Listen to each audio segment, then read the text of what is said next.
Well, good morning, everyone. My name is Paul Schultz, and I'd like to really just extend a welcome to everybody to this TLC session on day 3 entitled Revising Course Materials to Create Real-World Connections for Students. We're excited to be able to have with us Dr. Emma Bate and Dr. Beth Heywood as they present this, and I'm going to let them go ahead and take it away. Thank you. Well, one more point. We'll be monitoring the chat during this presentation, and we will be taking those questions toward the end of the presentation. So go ahead and type them in if you have questions. My apologies, and let's look forward to this presentation. Thanks, Paul. So I'm going to give a brief overview of what we're going to talk about in this presentation. So first, we'll go over the background and purpose of revisions. And in this case, we're talking about ANT 101, which is Introduction to Cultural Anthropology. It is a course in the Division of General Education for non-anthropology majors. So it's basically a broad overview of cultural anthropology, and I'll tell you a little bit about where the directions we wanted to go in with it. We made some changes to our discussion, so we'll go over those. And then we'll go over directions for future revisions. So the purpose of the revisions, there are several problems that we wanted to address. So these are some of the complaints that we often heard from students, or problems that we discovered at the end of the class. So sometimes we'd go through the whole class, they'd go through the whole curriculum, the textbook, all of that. And they get to the end and they'd say something, well, I don't have a culture. What I do is normal. And that was really frustrating because of course everyone has a culture, but they were sort of getting the idea that culture was something exotic that happens in other parts of the world, but not in their part of the world. What they do is normal, and culture is weird stuff that other people do. And we get complaints about, why do I have to take this? How is this relevant? Can I take my major classes yet? Why do I have to do this? And the idea that what I do is right and what others do is wrong, which ties into that first point a little bit of what I do is normal and what other people do is weird stuff. So the focus of the revisions was to incorporate real-world examples and highlight personal relevance to students' lives and majors, while also getting at that idea that you can understand what other people do and perhaps not necessarily agree with them, but try to understand where they're coming from and why they believe what they believe. And so some of the theoretical framework that we used was this concept of actively open-minded thinking, or AOMT, which involves being able to understand and objectively consider information. Hold on, let me just minimize the video so I can see. Which involves being able to understand and objectively consider information that does not correspond with the beliefs you already hold. So that's an important concept for anthropology as well. And there's research showing that students can increase their abilities in AOMT through exercises designed to encourage it. So our revisions, which primarily focused on the discussions in the class, really focused on this as well. And a study by Maddox and colleagues showed that there was an increase in job opportunities for students who exhibited AOMT. So that's an important thing as well. It's not just for the student's own edification, it can actually lead to job opportunities. So being able to understand other people's points of view and being able to respond to evidence, and also not being so rigid in your own beliefs that you can't work with others who have different beliefs. Those are all valuable job-related skills as well. So one of the things that we changed in the class, one of the big changes, was we added a weekly open forum. And this was something that we adapted from History 206, who started this a couple of years ago. And I thought it looked really exciting, and I wanted to incorporate it in ANT 101. So part of the focus of the weekly open forums was on metacognition. So thinking about thinking, thinking about learning, and reinforcing growth mindset, which we talk about a bit in our post-year introduction forum. And that is the idea that it's okay to make mistakes, and that learning is an incremental process, and that you're not inherently good or bad at any subject, but it's something you can learn over time and build your skills over time. I'm sure we all know that students have that idea that, you're either good at school or bad at school, or good at writing, bad at writing. So we try to reinforce the idea that, no, this is an incremental process. You can get better by practicing your skills. And we wanted to assess cognitive friction with difficult topics, because obviously we run into some of those where students are learning about people who do things differently, think things differently than they do. And we wanted to look at the process of students as they struggled with biases or preconceived notions, because that's important too. We don't expect students to just come to the class, having all the right views or the views that we want them to have. Some of this is really difficult. It's difficult to encounter information that runs differently to what you believe. So here's an example of one of our open discussions, and this is a bit long, but if you're interested in seeing our prompts, I can send the course guide to anyone who's interested afterwards. You can email me. So I'm going to just sort of skip ahead. Basically, we showed students, or we included a link to a cartoon here. You're not going to believe what I'm about to tell you, and asked students to consider the material you examined for this week's discussion. What information did you encounter this week that caused mental friction for you? Why do you think it caused mental friction? And were you able to overcome the backfire effect? And there are a few other prompts here that they can choose from as well. And this is kind of just an open forum. Students can post as many times as they want. They have to meet a word count requirement, but they don't have to do the normal initial post and 2 peer responses. Sometimes they just bounce off of each other. And sometimes they post an initial response. And they don't have to post on a certain day. They just have to post by day 7. So it really is just a place for students to kind of engage with each other and engage with some social learning. So this is from that cartoon that I mentioned, and it gets at this idea of, why do we soften so easily to some ideas, and why do we gnash our teeth when presented with evidence counter to our beliefs? So that, that's something we really want to get at in anthropology. Is there are some things that you encounter and you just go, no, this is wrong, I don't like this. So get into those emotional reactions and try to figure out why we're having those and what process of enculturation maybe led us to believe that certain other things are wrong. And even, you don't have to agree with those cultural practices, but try to think about why people do what they do and why it might make sense to them. And then it goes on to ask, why do we ignore evidence and dig in our heels, more strongly in those opposing arguments? And then why would providing more evidence make someone less likely to believe an idea? And this gets at the idea of the cognitive friction and the backfire effect, that sometimes people are more resistant to things the more evidence that is provided to them, because they have that emotional response. And it's okay to have that emotional response, but you should try to evaluate it, step back from it at a certain point and evaluate why you had that.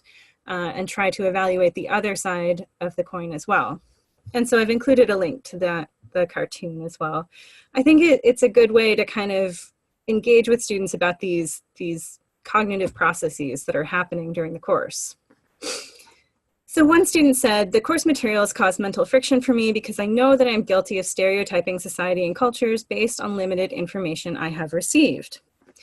And one of the things that ended up being the most fun to me was, I'd forgotten this was in there, but there's in the cartoon, there's something about how there's zero evidence that Jesus Christ was born on December 25th. And in one class, that was something students really latched onto and had a difficult time with at first, because, of course, they'd always believed that's Christmas, that's Jesus's birthday.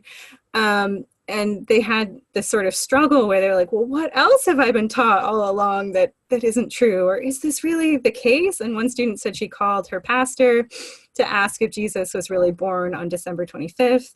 And then as the week sort of wrapped up, you could see that they were coming to some, acceptance of the fact, and, they weren't having that initial emotional reaction anymore. And they were kind of like, well, I guess it was, a couple thousand years ago. It'd be hard to have the exact date for it. I just never really thought about it before. So that was really interesting to see. And one of the other things we wanted to do was to look beyond the classroom and think about what students think about the subject, how it intersects with their lives and how they engage with the course. So this is the week 5 open discussion where we ask students to kind of reflect back on the course and reflect back on a couple of videos they watched in week 1. And Emma will talk a little bit more about these. A video on corporate anthropology and the danger of a single story. So looking back over these and what we've talked about the last 5 weeks, what have you learned about your own culture? And how can anthropology be relevant to your life or to your major? So this was a point we really wanted to emphasize. And one thing that we found in the open forums is students talked about sharing course materials with family, friends, and coworkers, inviting people over to watch videos and do different interactivities with them. And Emma will talk a little bit about those in a minute, the weekly discussion topics. And one student said that he was thinking about corporate culture during a job interview and a job search and the different cultures that exist in different workplaces. So that was great to hear as well. Students are getting the idea that, they're part of a culture, but not only one culture, but many cultures. And every job has a certain culture. Every region has a certain culture. And then one student talked about how it would relate to her future career, which was interesting. She said, "This course will be extremely helpful in my career because going into the healthcare field means I will be introduced to many cultural aspects of our country, and understanding and respecting a person's beliefs is imperative when trying to help them to get better. I want to be able to make them feel comfortable and ease their frustrations when I can." So this was great to see, and there were, a lot of responses in the same kind of vein of talking about how anthropology could be valuable and relevant to their future careers and also just in their lives in general. So that was great to see because that was a point we really wanted to emphasize. All right, so now we're going to talk about the weekly discussion forums, which went along with the open forums. And I'm going to turn this over to Emma.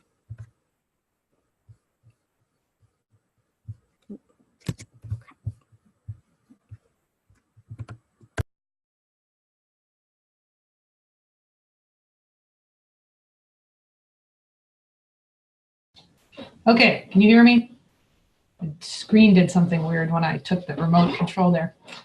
Okay, so I'm going to go briefly through the new discussion prompts in the class and talk a little bit about why we did what we did and what some of the outcomes from those have been. We were constrained a little bit by a couple of things. The first one is that we have a textbook that we have to live with for the time being. So the topics are structured in the way that things were sort of broken down in the textbook. And the other thing is that each week we have 2 discussion options. That was something that we had in the previous version of the class that students seemed to really like. Being able to choose one of 2 choices. It also makes the discussion a little bit more varied for the instructors so that they're not responding to the same discussion posts over and over again. So you'll see each week there's an option 1 and an option 2, and each one of them sort of lines up with one of the textbook chapters. But students are required to respond to a classmate who chose the option that they didn't choose to make sure that they're getting both topics and engaging with both sets of material. So that's sort of my introductory spiel about this. In week 1, the general topic is just an introduction to culture and to anthropology. The first option is a video about corporate anthropology that Beth was talking about before, that sort of gives students an idea about how this concept applies to their workplace. And the other one is a TED Talk that probably seems familiar to those of you who went to the keynote yesterday morning with Dr. Ivy. She played this in the keynote, and it's a great video. I'm going to talk a second about student reactions to that one because they were really interesting, and they really, I think, let's see if I can get this to advance. Yes, okay. That they really were getting the point. These are quotes from 2 students from one of my classes. Beth probably could give you 100 from the ones that she's taught as well. I'm not going to read them all because we don't have time for that. But the first student said that he wasn't sure he was going to be able to identify with Adichie because she's Nigerian. He's not Nigerian with her background. But he started thinking about the stereotypes as he was listening to the video. Even when she was speaking, I thought, well, she really talks well considering she is from Africa. I think we've been conditioned to think and believe that these stereotypes are accurate. And another student made the same point. In listening to the TED Talks, at some point in our lives, we are all guilty of judging people because of a one-sided story or stories we may have read or heard about a certain culture. And so this was really heartening to us. In previous versions of the course, it was unclear whether students were really getting this point that cultures are different, and that maybe something that seems really strange to you when it's set within the context of a culture, it makes more sense, right? So the students really responded to this post. In week 2, the 2 topics are biology and culture, specifically race, which is option 1, a class divided. If you haven't seen this documentary, it's in the library. You should check it out. It's a little bit controversial, but it's really interesting. And the second one is about language and culture. And this one has a interactive quiz that goes along with it, where students are asked to sort of check, they're given terms, given like, what is your word for the little bug that flashes its rear end during the summertime? And then you're given a series of options. There are a bunch of these, and they, what ends up happening at the end is that it gives you a map that's supposed to pinpoint where your language is most common in, what area it thinks you're from. And so then students are asked to talk about how closely theirs matches up with where they actually live or where they're actually from, and why there might be differences, and what that says about culture. For instance, I grew up in North Carolina, so this is my map. So it's a little bit inaccurate, but this is the area that I live in now. And so then the students and I have a conversation about how moving from one place to another can sort of change your language and therefore change your culture and what you're carrying from one place to the other. Students are also fascinated by the various regional dialects. I had a student who couldn't get over the use of yins as the plural of you in Pittsburgh. The Pittsburgh dialect is really interesting. And the student just we had a whole conversation. We got another article about it because she thought that was so kind of amazing that there was such a specialized dialect that she didn't know about. And this is the link for that quiz if you want to take it. Okay, in week 3, we talk about gender and then about social organization and the life cycle. So the first one is a study about kids drawing scientists, where the students are asked to think about what their perspective of a scientist was when they were kids and how that has changed, and how and 99% of them say white, male, glasses, lab coat, crazy hair, and some sort of lab counter. And then they start thinking about they know that there are female scientists. So, but what does it say that's what they envision immediately when someone asks them about a scientist, and what kind of messages do we send to kids in this way and through other kinds of stereotypes like that? And then the other one of these is using Google Maps to look at your neighborhood and think about what markers of social class and different social groups there are. That one also is really fascinating. And if you want the links or anything, let Bethany know and we'll send those along. This is just a picture of a kid drew of a scientist. Anyway, but students really kind of got into this and started thinking about gender roles in our culture in a way that they haven't in previous versions of the class, because it's concrete and it makes them think about how what they've heard their whole lives affects what they think the possibilities are, and how that might translate to how we're raising kids. Okay, in week 4, we talk about religion, and then we talk about political organization. So the first option is an article about urban legends and how they're spread and how they make us feel, and how those also are regional and related to culture. And then option 2 is this article that gives you a series of maps showing how people in different segments of the population view TV, what TV shows are most popular in which areas of the country, and with rural and urban, and Black, white, and Republican and Democratic groups to sort of illustrate how these divides might affect us. And so students are asked to look at the maps and think about how their own television watching habits are affected by culture and what those shows say about the culture of their area and the culture of the country as a whole. So I'm going to show a couple of these real fast. These are shows that are most common in urban areas. They're really, you should check this out. The maps are really, really kind of stunning in how they show the different divisions in the country. And they also, at the end of it, you can type in where you live, your zip code, and it'll show you the television shows that are the most popular in your area, the least popular, and what areas you're most and least similar to. So I live in the DC metropolitan area. Modern Family is very popular. Duck Dynasty is not very popular, but you can see which parts of the country those would be kind of flip-flopped. And then, so like I said, students relate their personal viewing habits to the overall culture of their area. They think about how, if theirs are different than their area, why that might be. And they also think about what some of the repercussions of the cultural differences or the divides in our television watching, how those reflect bigger divides in our culture. The article specifically talks about politics, but you can put it on a lot of different levels.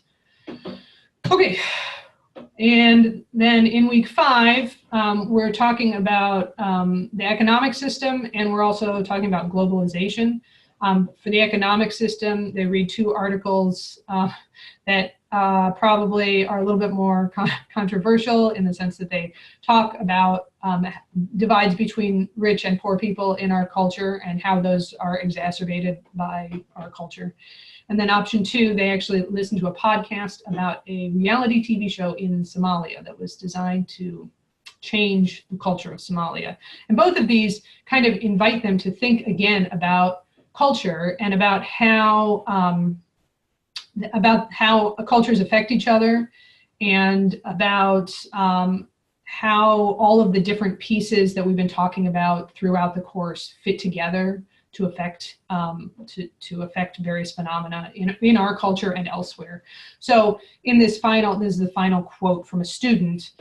There's one question in that first prompt: how are race, gender, ethnicity, and other variables that we've covered in the class related to social class?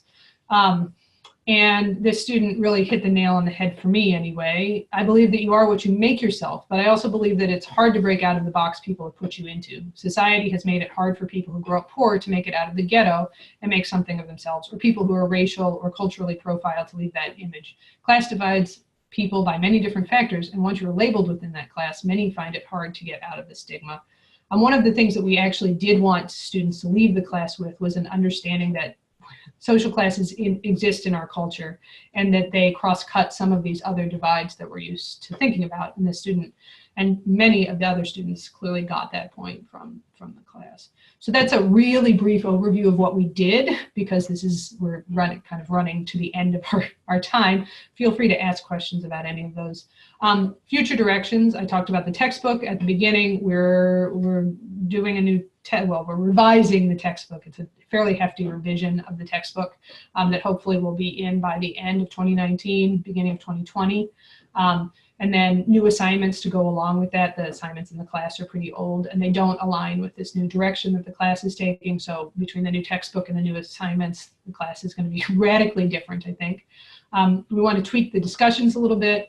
Some of them don't make as clear the relationship between the textbook readings and the topic as we would like. The students don't make the connection that we want them to make. The reality TV show podcast prompt is a good example. Some students get that it's talking about globalization and how cultures affect each other, and some of them just want to talk about reality TV. So we're going to tweak those to make those connections a little bit more obvious. It's a 100 level class, so sometimes students need that stuff pointed out to them. And then we're going to continue to encourage the actively open-minded thinking, pulling that in a little bit better. And then last thing is, as Beth was saying, the students seem really excited in the open forums. They often make connections between the different pieces of course material and the different weeks much more enthusiastically and much more clearly in the open forum, which is worth 1 point, than they do in the the graded weekly discussion, which is 5 points. So what we would like them to do is to figure out a way to sort of transfer that energy and that sort of spontaneity from the open forums back into other parts of the classroom, because the open forums are so amazing and so like students making connections and talking to each other and engaging, that it's a pity that it's only in that one small part of the class. So that's where we're headed with this in the next year or so, I think. And that's questions. I got through it in the time I was supposed to get through it, I bet.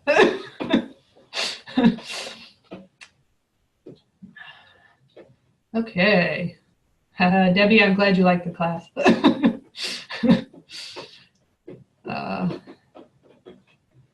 Any other questions for us, about this revision? Where, as you can hear, we're really excited about this. Actually, really feel like it's an upgrade. Every time you revise a course, you think this is the time that the students are going to get excited about it. This is the time that we've got it, and this feels, it's the same kind of feeling. We feel like the students are more engaged with this version of the course than previous ones.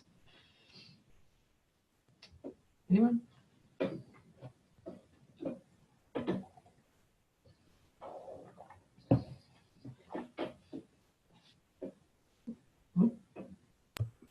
Sorry, I realized I stopped sharing, but I couldn't get to the chat.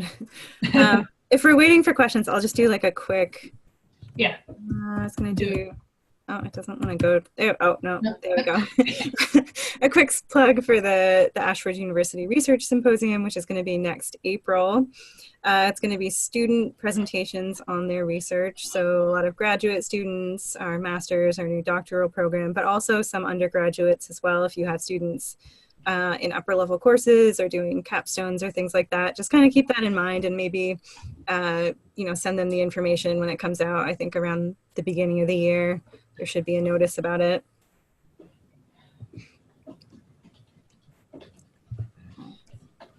Outstanding. It actually was making me want to go back and get a degree in anthropology.